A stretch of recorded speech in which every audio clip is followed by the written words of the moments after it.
Morning, everybody. If you want to follow along today, we will be in the 17th chapter of the book of Proverbs, and we'll be continuing Solomon's discussion of the wise after the first of the book contrasted good, wise people versus wicked.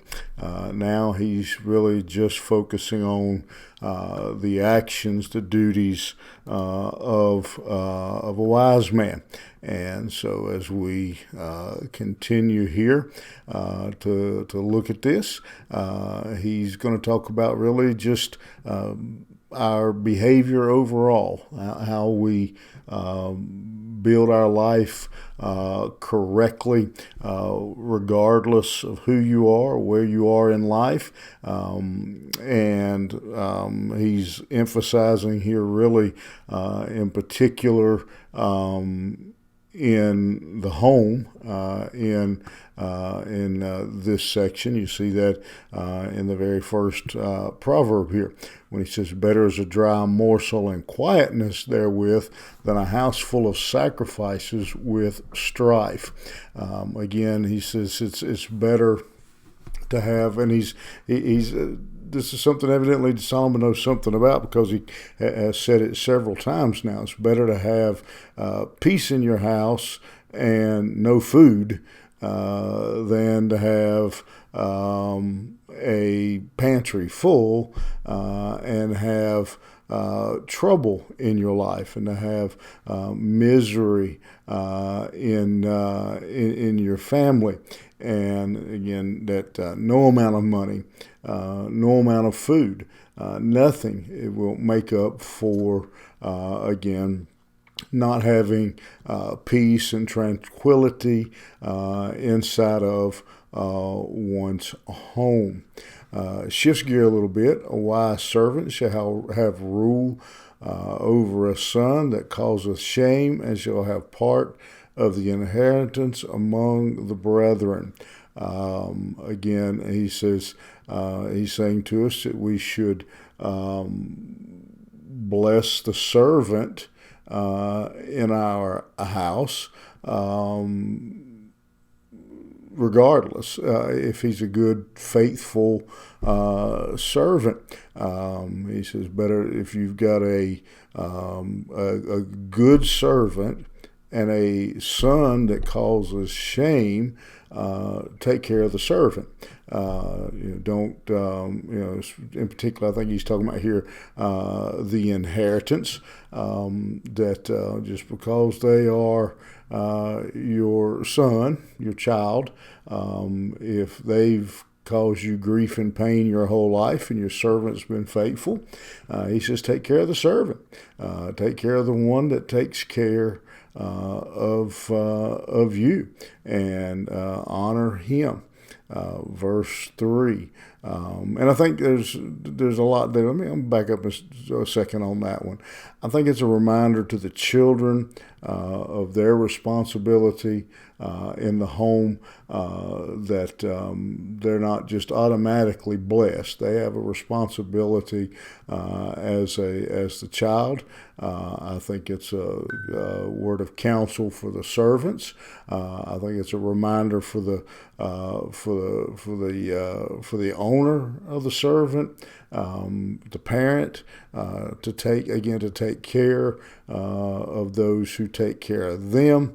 There's a lot more to that than probably we have time to really dig into this morning. The fining pot is for silver, and the furnace for gold, but the Lord trieth hearts. Ultimately, he says God purifies us through discipline, through various methods. He says God will purify us. He wants to get those impure thoughts and actions and deeds out of our life. Verse 4, a wicked doer giveth heed to false lips, and a liar giveth ear to a naughty tongue. consider, we've talked about this as well in various ways, who are you listening to? He says, don't listen to the one that lies. Don't listen to the wicked. When you take your counsel and guidance from them, he says, and you set yourself up for difficulty and trials as well. Whoso mocketh the poor approacheth his maker, and he that is glad at calamity shall not be unpunished. We are directed here not to make fun of the poor, the less fortunate. Don't laugh, make fun of, enjoy those who are having problems and trouble in their life. That we don't rejoice in their time of difficulty. Children's children are the crown of an old man, and the glory of children are their fathers. True verse. Grandchildren are the crown of old men. I agree with that statement 10,000%, Solomon. Nothing much better. And Solomon says they are a blessing and that we should take care. I think what he is saying there is take care of our family relationships, that grandparents, parents, children, they should take care, protect their relationship, protect their family, understand again the value of that family, as he's told us you're better off to be hungry and have peace, have a good family, than you are to be multimillionaire and be miserable.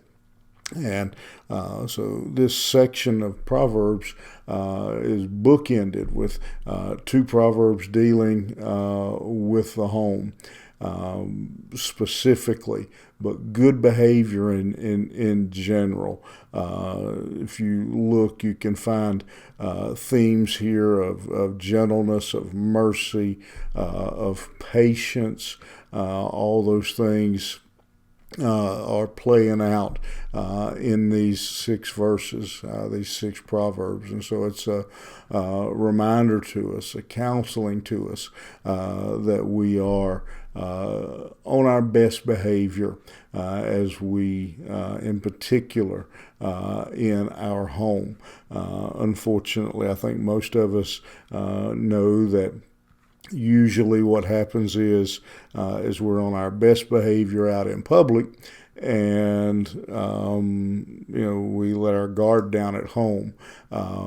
Solomon's saying protect your family. Take care of that family relationship above everything else. Good words for us in our culture today.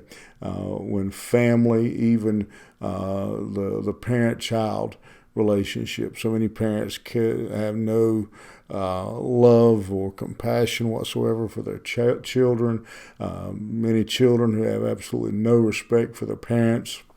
And good reminder here for us that being a wise man means we are cautious and careful with our family.